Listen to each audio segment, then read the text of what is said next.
to be with you. I would have loved to be in the room, but it's an honor to have this opportunity to share on the payment market trends during this exclusive PRIMA Executive Gathering.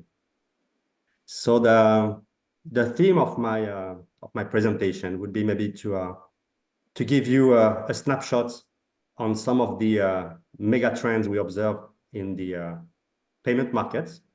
So do not hesitate to interact as appropriate. So I will just highlight what we are seeing on international markets. I've spent most of my career across the United States, Europe, and very exposed also to Asia Pacific markets. So the first maybe comment is that this is accelerating. So the payment has changed more in the past 5 years than in the past 50 years. And I think it's sometimes a challenge to keep up. So this is why we are trying maybe to share some of those and see how they can apply to your own markets. So let's go through some facts. There are many payment instruments that are today in use, and what we are seeing is that we started with cash, with paper, then we moved to plastic with the payment cards, and then ended up with a digital payment means. But the reality is that payment cards in circulation are still growing. Right? If you look at the total number of cards in circulation as of 24, I think we are talking about in excess of 20 billion cards. A lot of them in China with Union Pay, even though only half of them might be active. You still have a lot of non-branded cards, at least non-banking cards from private label retailers. Visa and MasterCard collectively have issued in excess of 7 billion cards. And one of the fastest segments as we speak are the domestic cards. If you add up those domestic issued cards and those who are actually co-badged with international card schemes, I think we are talking about more than 3 billion cards. And this is maybe the fastest growing segment that we are observing. And you can also add up other payment networks like Discover or JCB in Asia Pacific. So this is maybe the first fact is that in reality, we can observe that payments are additive, right? We still have cash, we use cards, and more rely on digital payment means like smartphones.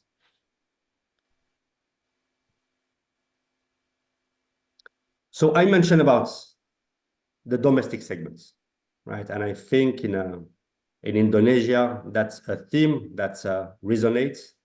You have domestic players that are switching transactions and introducing such common ground for sovereign payment instruments.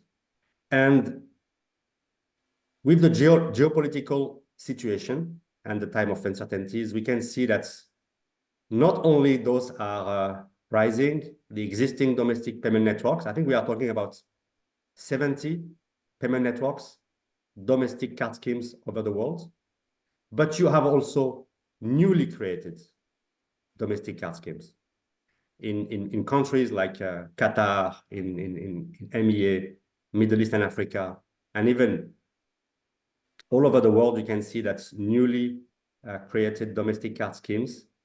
This is a reaction of the geopolitical situation, notably what happened in Russia, not only with Ukraine back 2 or 3 years back, but also 10 years back when they invaded Crimea.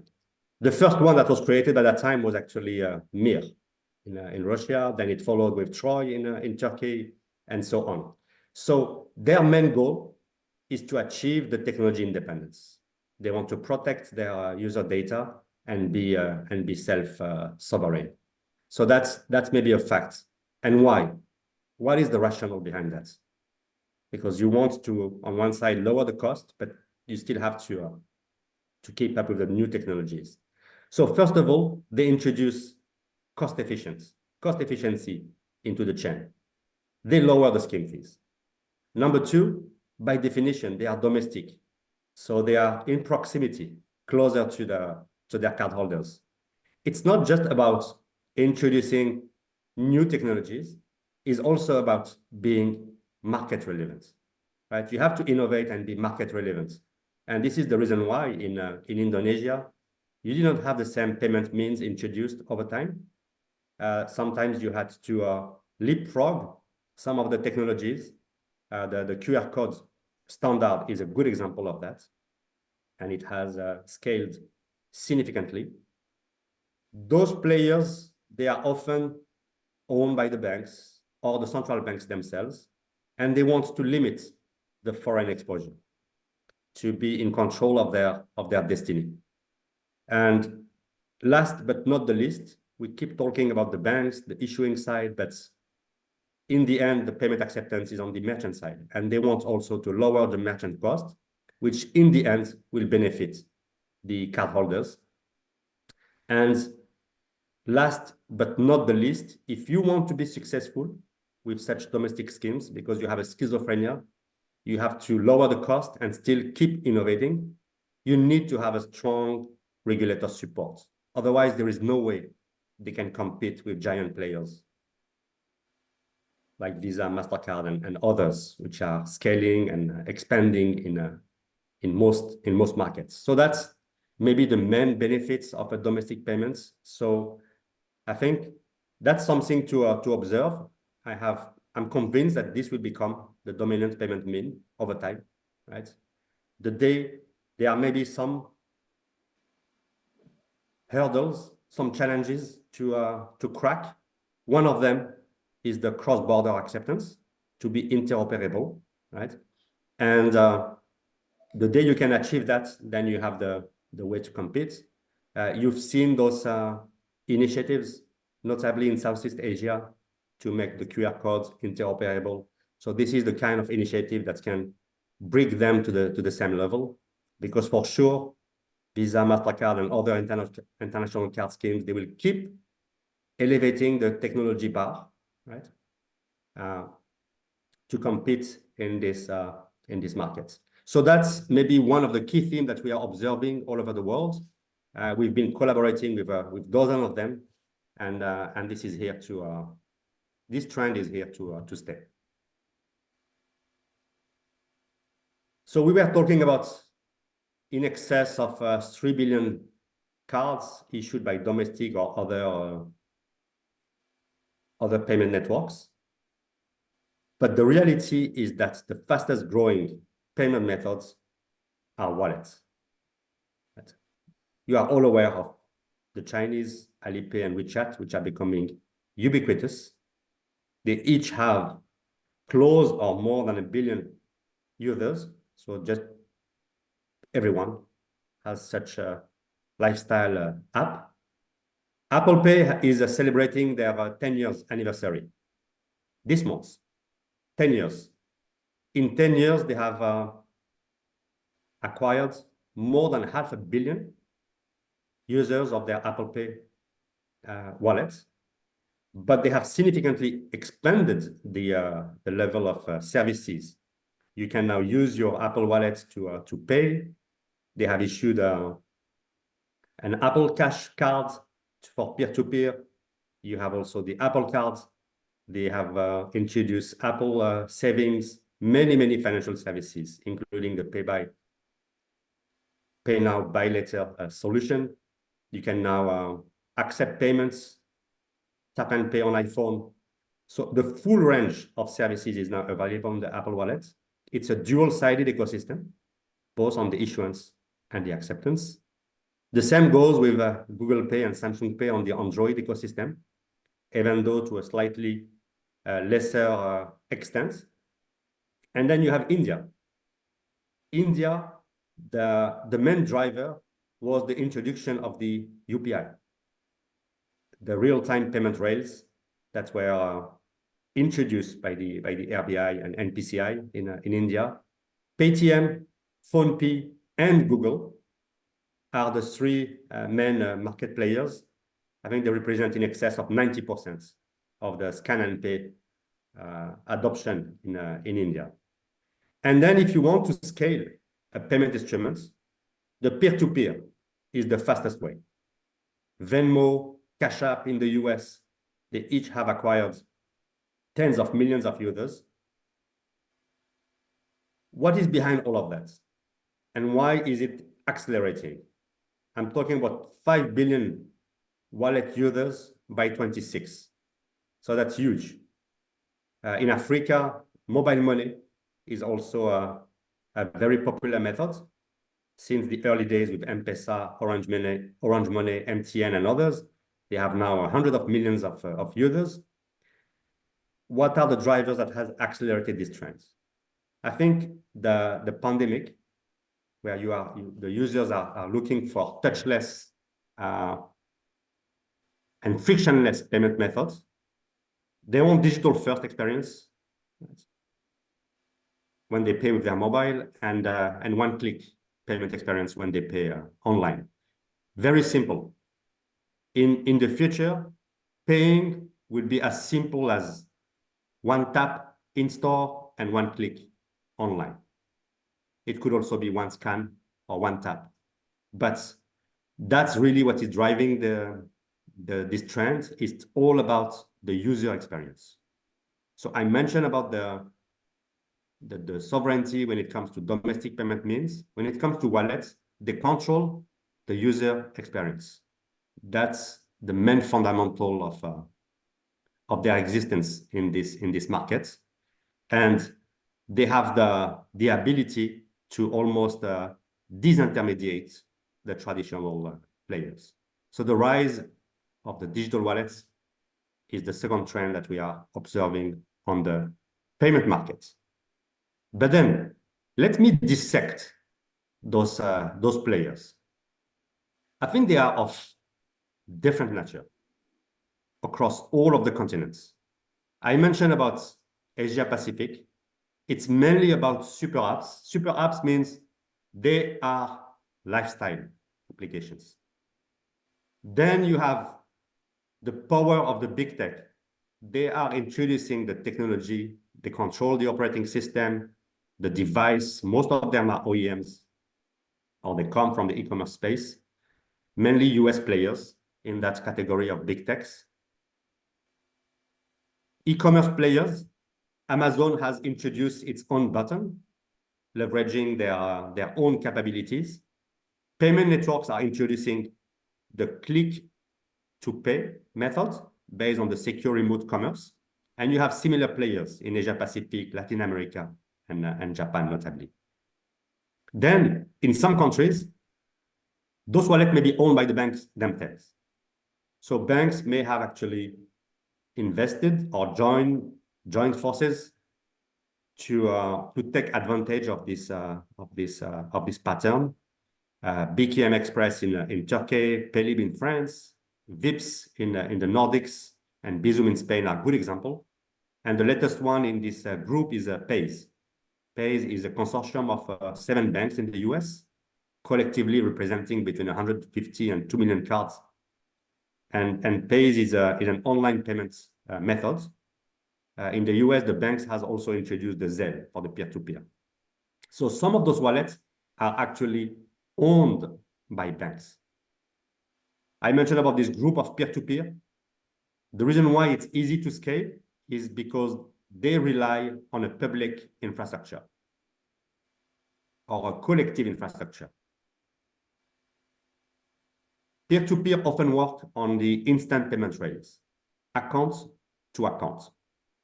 Paytm, PhonePe, Wero is the last comer in this group in Europe.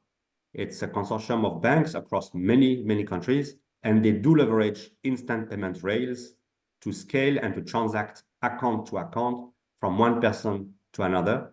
They do not have to build their own card rails for this for such purpose.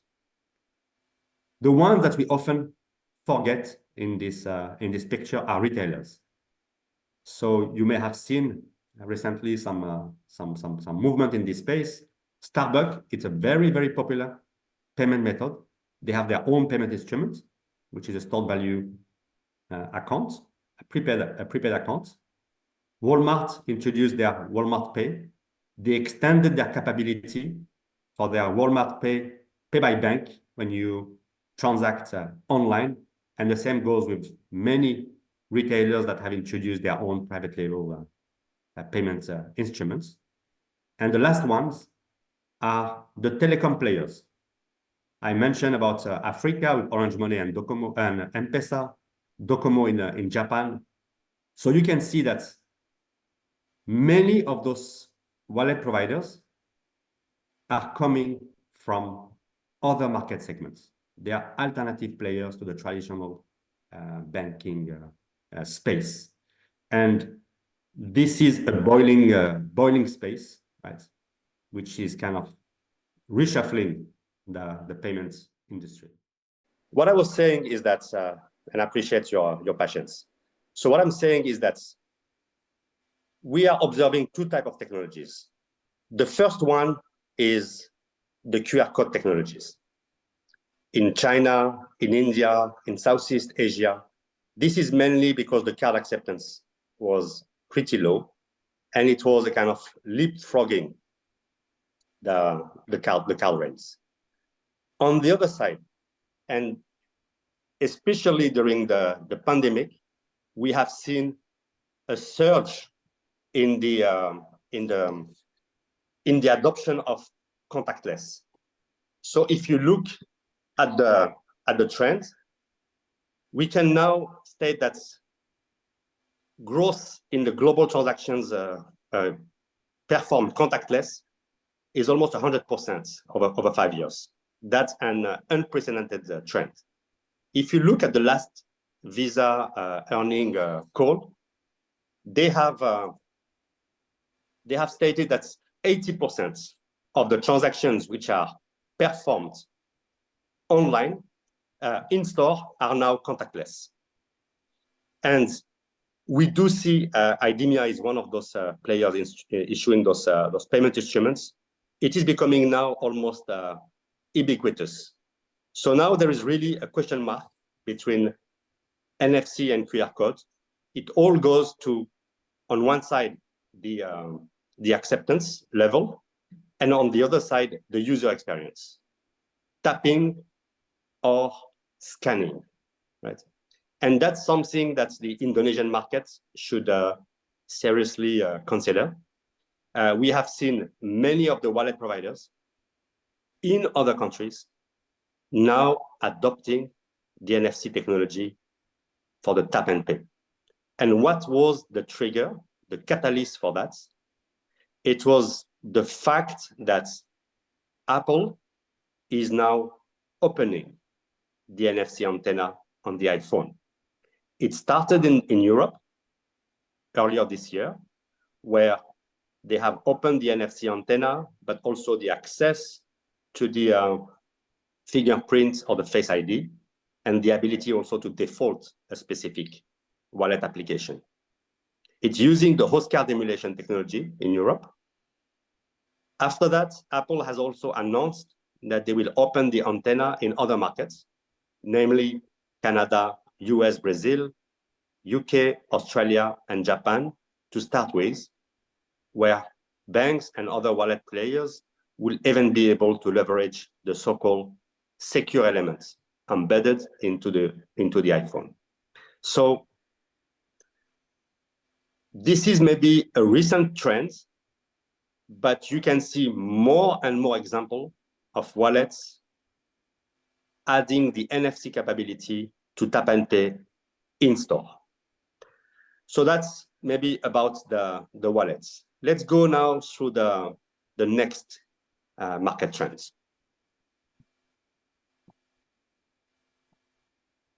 So I mentioned about the contactless. Then it will be an easy transition.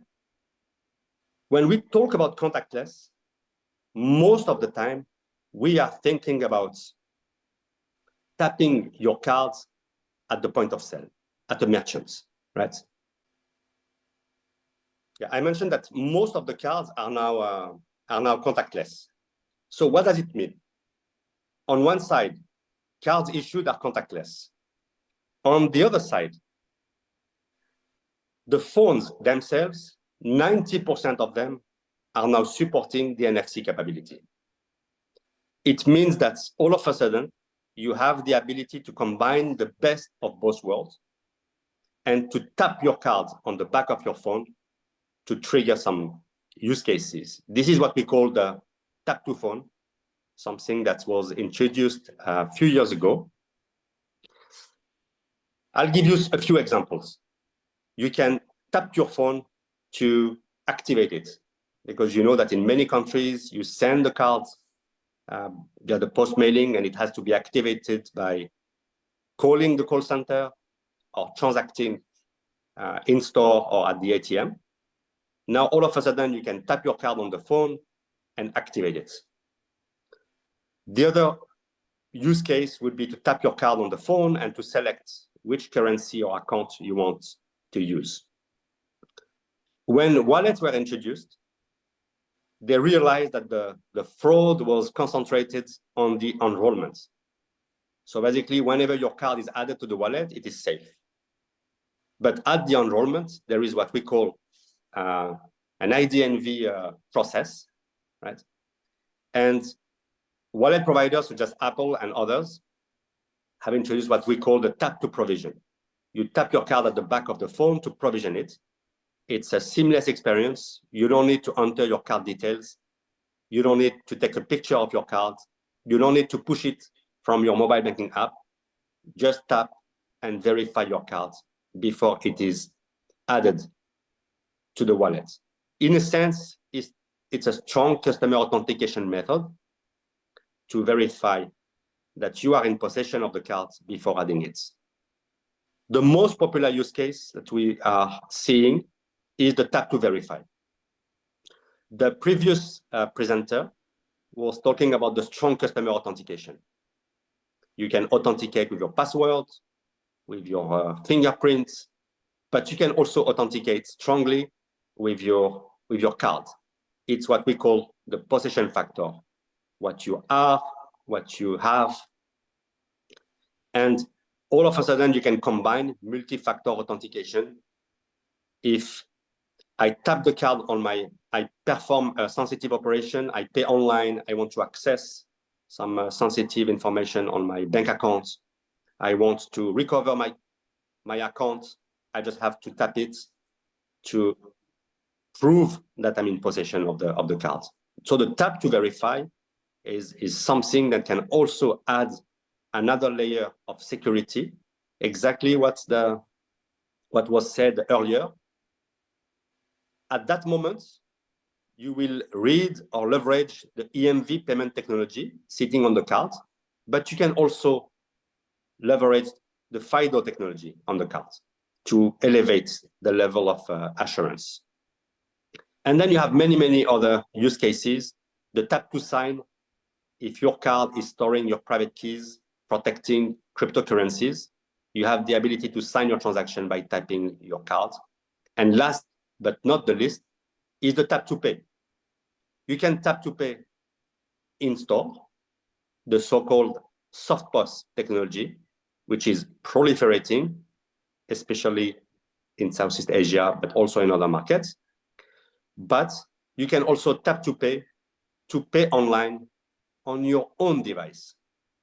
And as you could see, is that the tap to phone was introduced for merchant acceptance, but more and more, you will have the ability to tap on your own device. This trend is also demonstrating that the contactless technology may be a proven alternative to QR codes. Both can actually coexist. There is no reason to limit the usage. You can scan or tap depending on the context and the use cases. We are aware of the consideration in the Indonesian market. So in this assessment, I believe that having the full picture in mind may help you guide towards and inform a decision on the type of technology that can be relied on in the future. So that's about the wallets, the contactless technology. Let's now go towards the other trends. I was speaking a lot about the technology itself, but payment is about rails. The historical rails, traditional rails, were card rails, but we have seen for the last 10 or 20 years disruption in Africa, where the market was underbanked or non-banked. Mobile money was led by the telecom operators. They were relying on the telecom rails to introduce stored value accounts where people can transact peer-to-peer or peer-to-merchants. And then they have introduced a range of other financial services. It is still the dominant method in some markets, in Africa, in some countries in Asia, and beyond. Card rails were introduced by banks and payment card schemes. Mobile money was introduced by telecom operators. If we are talking about trends, I would believe that the account-to-account is the main ones. You've seen the success of UPI in India, Pix in Brazil. It's amazing. In a couple of years, they have surpassed the number of transactions performed on the Pix instant payment rails compared to the debit card rails. And in order to leverage those rails, this is where the QR code is an easy method, because it can give access to the transaction in proximity. But if you want to be successful, you need something which is unified and interoperable. And I think the standard in Indonesia, the QRIS, is the best example. Last but not the least, I mentioned about mobile money, account-to-account, instant payment rails, India, Brazil, Europe, Southeast Asia. But they are now emerging rails, and they are different in nature. The blockchain. The blockchain was not introduced for payments originally. It was just a decentralized chain of trust, but it can be leveraged to transact using cryptocurrencies and even central bank digital currencies. So that's why maybe the most disruptive method. It can somehow bypass the traditional financial system, or can be endorsed if it is led by the central banks. If you remember, Meta was trying to introduce their initiative on blockchain, and it has faced the resistance from central banks, and they moved away from it to rely on either instant payment or card rails, depending on the countries, for their WhatsApp Pay. So I think that's something to observe very carefully. And now, if we are talking about payment trends, we are now seeing hybrid payment rails. Basically, the ability to bridge those rails. You can transact using instant payments, but pay in store on the traditional infrastructure. So that's what we call the hybrid payments, the bridge between the rails. You can tap your phone or your card and transact and settle the transaction on account-to-account, mobile money, or blockchain. So which means that they can be perceived as alternative methods, but also can be combined for a ubiquitous payment experience across all channels.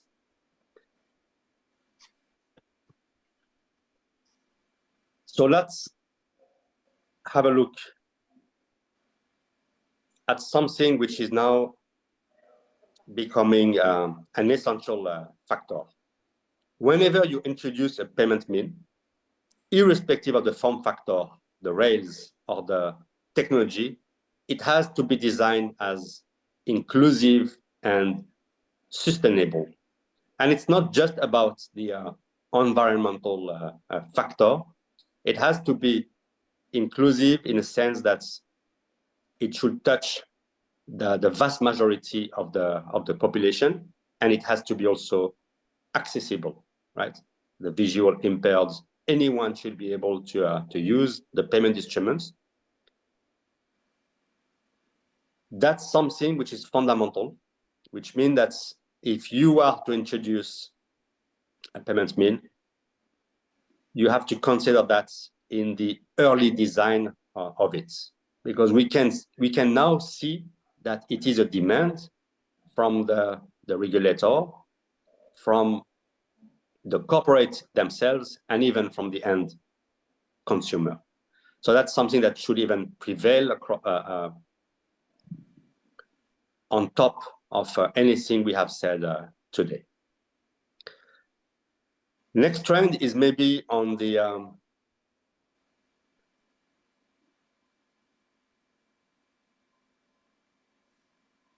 what we call the embedded finance. So what does it mean? So until recently, payments was something that was exposed to the end user, but more and more, especially with the introduction of the super app, the best example of all was the Uber, where you are embedding the payment feature, the payment experience into your own app. And this is true for many players which are leveraging bank as a service to introduce financial services and payment instruments which are fully embedded into the user experience. They are usually non-financial companies. Grab in Southeast Asia is an example. And if you look at the volume of transaction which is now transacting and the value of those companies, I think it is far exceeding the value of the top financial services players. So that's a trend which is here to stay. So it's almost as if we were saying that the payment is going to the background, making it an invisible, seamless experience. And this is how you can achieve frictionless.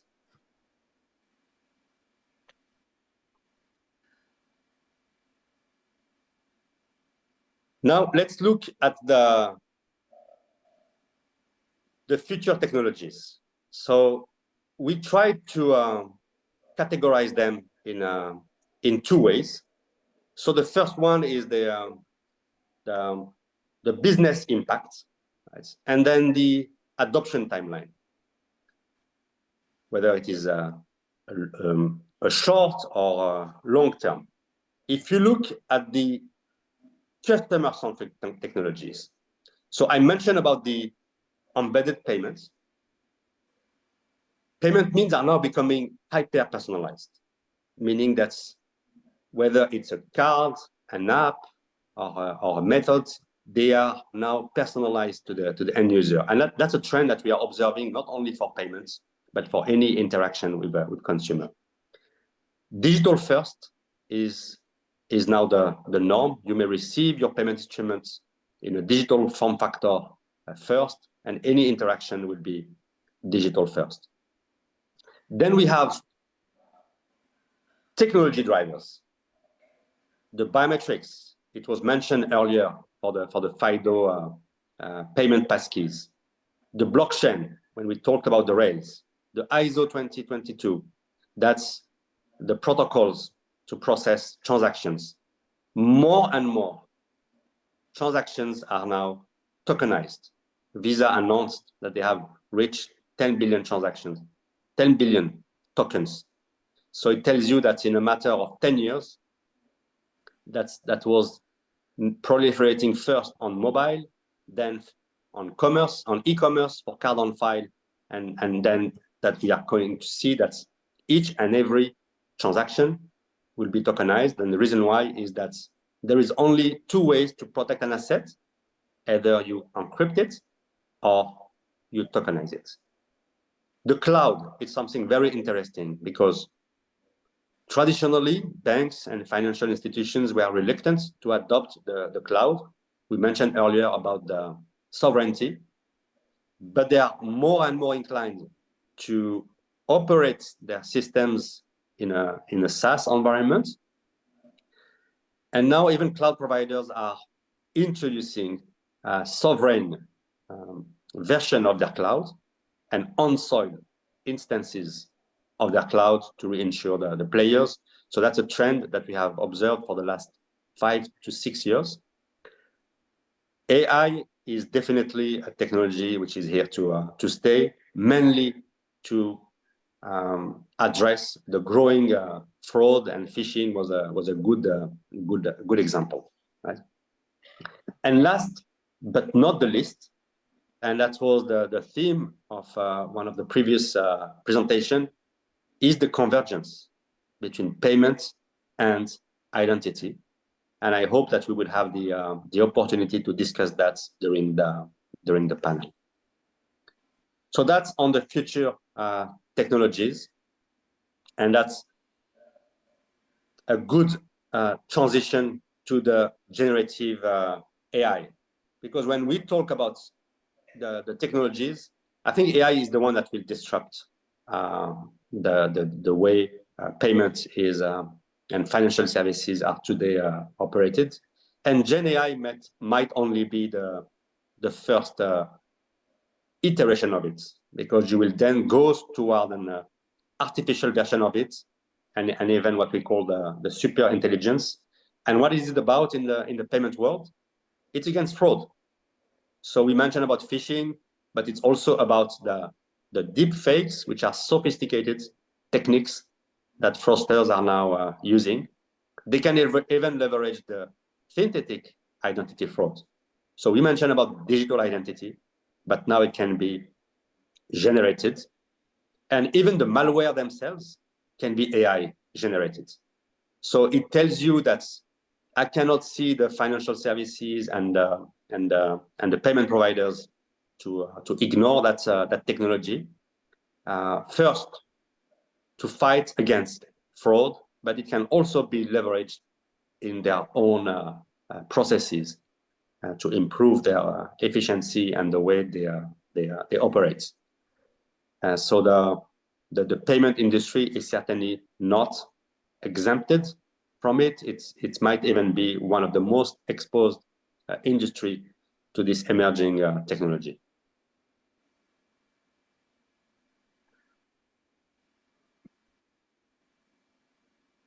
So you can see that we try to share with you an overview of the payment trends, what we were observing on the payment methods, on the emerging and alternative payment providers, trying to zoom on some of the technologies which might or not be market relevant, and then giving you this panorama of all of the technology that have the potential to disrupt this market. So in introduction, I mentioned that over the last 5 years, payments have changed more than for the last 50 years, and you can see that it was mainly driven by new technologies. So thank you for your attention, and I'm looking forward to debate over those during the panel after lunch.